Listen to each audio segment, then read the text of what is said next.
اللہ اکبر۔ بسم اللہ الرحمن الرحیم۔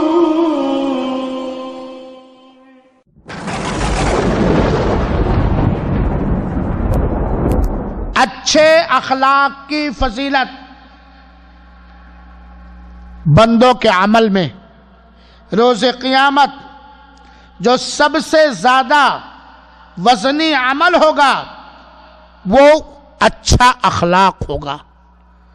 اچھا اخلاق، اگر شریعت مطہرہ کو دیکھا جائے تو شریعت میں کچھ عمل ہے جن کا تعلق عبادتوں سے ہے، اگرچہ حسن اخلاق عبادت ہے، اور کچھ کا تعلق اخلاق سے ہے، کچھ کا تعلق عبادت سے، نماز، روزہ، عمرہ، حج، زکوٰۃ، خیرات وغیرہ وغیرہ، قرآن کی تلاوت، سنن رواتب کی ادائیگی، چاشت کی نماز وغیرہ وغیرہ، اور کچھ ہے جس کا تعلق اخلاق سے ہے۔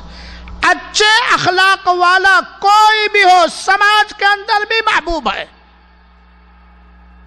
سماج کے اندر بھی اچھے اخلاق والے کی تعریف لوگ کرتے ہیں، اچھے اخلاق والے سے جڑتے ہیں، اچھے اخلاق والے کی عزت اور احترام لوگ کرتے ہیں، اچھے اخلاق والے پر اعتماد اور بھروسہ لوگ کرتے ہیں، اچھے اخلاق والے کو اپنے مجارٹی میں بٹھانے کی، اپنے گھر بلانے کی کوشش کرتے ہیں وغیرہ وغیرہ۔ اور اچھے اخلاق والے کو بدلہ کیا ملے گا؟ اللہ کے رسول اکرم سے فرمایا، ام الدرداء کہتے ہیں کہ بندوں کے عمل میں، جب عمل تولا جائے گا، بندوں کے عمل میں اچھے اخلاق سے زیادہ وزنی کوئی چیز نہیں ہوگی۔ بندوں کے عمل میں اچھے اخلاق سے زیادہ کوئی چیز نہیں ہوگی۔ اور اتنا ہی نہیں، اللہ کے رسول اکرم صلی اللہ علیہ وسلم کا فرمان مبارک ہے، اچھے اخلاق والا اپنے اچھے اخلاق کے بدولت روزہ رکھنے والے، نماز پڑھنے والے کے مقام کو پالے گا۔ روزہ رکھنے والے اور نماز پڑھنے والے کے مقام کو پالے گا۔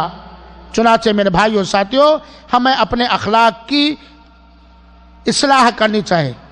اچھے اخلاق، سنو، اللہ کے رسول صلی اللہ علیہ وسلم نے فرمایا، اور یہ صحیح الجامع کے اندر علامہ البانی رحمۃ اللہ علیہ نے اس سے صحیح فرمایا۔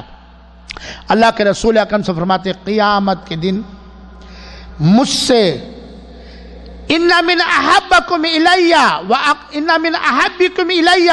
واقربکم منی مجلسا یوم القیامہ احاسنکم اخلاقا۔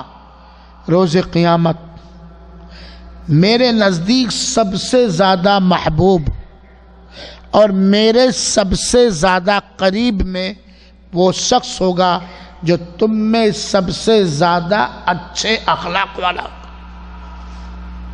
گویا اچھا اخلاق ہم سب کو رسول کا محبوب بنا دے گا جو اللہ کے محبوب ہے، اور اچھا اخلاق والا آدمی رسول اللہ صلی اللہ علیہ وسلم سے بہت ہی زیادہ قریب، نزدیک ہوگا، ایک دم بالکل ایک طرف سے جیسے مجلس میں بیٹھے آپ لوگ بیٹھے سٹے سٹے۔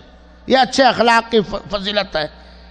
اور اللہ کے رسول فرماتے ہیں، ہمارے نزدیک قیامت کے دن سب سے زیادہ مبغوض، ناپسندیدہ اور ہم سے سب سے زیادہ دور وہ لوگ ہوں گے جن کے اخلاق بہت ہی برے، گھمنڈی اور تکبری ہوں گے۔